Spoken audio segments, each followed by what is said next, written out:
سیارہ زمین عجائبات سے بھرا پڑا ہے۔ کائنات کے ہر کونے میں ایک راز چھپا ہے۔ اسی طرح کا ایک جنگل ایمیزون ہے جو آج تک مکمل طور پر دنیا کے سامنے نہیں آ سکا۔ اس کی تمام تر ڈیٹیلز جاننے کے لیے یہ ویڈیو آپ کو مکمل دیکھنی پڑے گی۔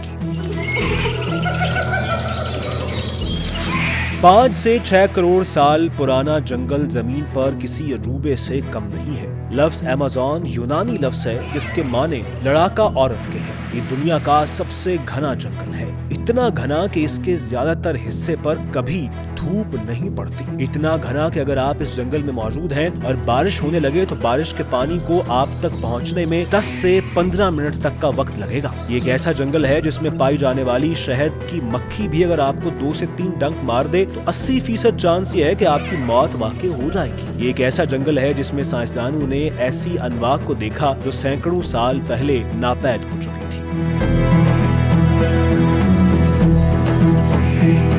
جنگل کی خوبصورتی اس کے مختلف اقسام کے درختوں اور طرح طرح کے جانداروں کے رہائش پذیر ہونے سے ہوتی ہے۔ ایمیزون کے جنگل کی جھاڑیوں میں سینکڑوں قسم کی چیونٹیاں ڈیرے ڈالے ہوئے ہیں۔ زمین کی سب سے زیادہ حیران کن اور خطرناک جگہ ایمیزون کا جنگل ہے۔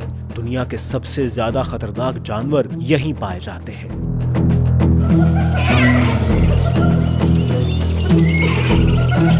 اس جنگل کو زمین کے پھیپھڑے بھی کہا جاتا ہے۔ اس کی سب سے بڑی وجہ یہ ہے کہ ایمیزون کا جنگل تقریباً دنیا کی 25 سے 30% تک آکسیجن بناتا ہے۔ 9 ممالک پر پھیلا یہ جنگل دنیا کا سب سے بڑا جنگل کہلاتا ہے۔ یہ جنگل انتظامی لحاظ سے تقریباً دنیا کے 9 ممالک میں پھیلا ہوا ہے، جس میں وینزویلا، گیانا، برازیل، سرینام، فرانسیسی گیانا، ایکواڈور، بولیویا تک پھیلا ہوا ہے، جبکہ اس کا 60% حصہ برازیل میں پھیلا ہوا ہے۔ اس کا رقبہ 67 لاکھ مربع کلومیٹر ہے۔ اس کی کل آبادی 34 کروڑ ہے۔ اس کا رقبہ میل کے حساب سے دریائے ایمیزون کے گرد پھیلا ہوا ہے۔ آپ یہ سمجھ سکتے ہیں کہ یہ جنگل پورے براعظم آسٹریلیا کے حجم کے تقریباً برابر ہے۔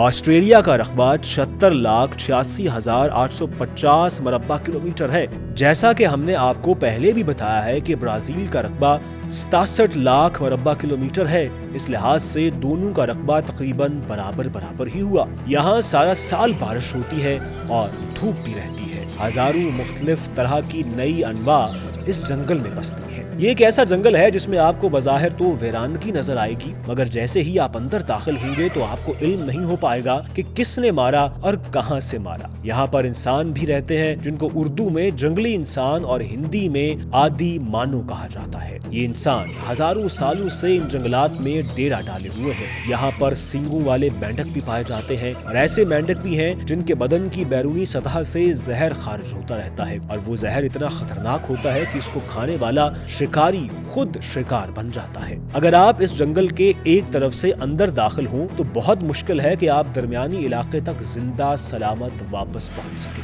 یہاں کی کیڑیاں یعنی چھوٹے موٹے حشرات آپ کے حال کو بے حال کرنے کی طاقت رکھتے ہیں۔ بر اعظم جنوبی امریکہ کے اس جنگل میں انسانوں کے 400 مختلف چھوٹے بڑے قبائل آباد ہیں، جو کہ تقریباً پچھلے 500 سال سے زیادہ عرصے سے یہیں پر مقیم ہیں۔ یہ قبائل اپنی اپنی مختلف زبانیں اور اپنے مختلف ثقافت اور تہوار رکھتے ہیں۔ کچھ قبائل ایسے بھی موجود ہیں جن کی زبانیں اس باہری دنیا میں کوئی اور نہیں بول سکتا۔ چند سالوں پہلے اس جنگل سے ایک باپ بیٹا ملے جو کہ پچھلے 42 سالوں سے اسی جنگل میں زندہ رہنے کے لیے کیڑے مکوڑوں اور دیگر جانوروں پرندوں کا شکار کر کے ان کا گوشت کھایا کرتے تھے۔ انہوں نے بتایا کہ وہ دوسری جنگ عظیم کے وقت جب بمباری کی جا رہی تھی اور فوجیں ایک دوسرے پر چڑھائی کر رہی تھیں، وہ اپنے گاؤں سے بھاگ کر جنگل میں پناہ گزین ہو گئے تھے، اور وہ 42 سال تک یہی سمجھتے رہے کہ شاید ابھی بھی جنگ لگی ہوئی ہے۔ انہوں نے بتایا کہ وہ 42 سال تک آگ کو بجھنے نہیں دیتے تھے، اور انہوں نے اس جنگل کے درختوں کی کٹائی ہر سال 40 سے 50 مربع کلومیٹر کے حساب سے ہو رہی ہے، اور اس میں مسلسل تیزی آ رہی ہے جو کہ زمین کی موت کے لیے کافی ہے۔ ہر سال جنگلوں میں لگی بے قابو آگ کی ذمہ دار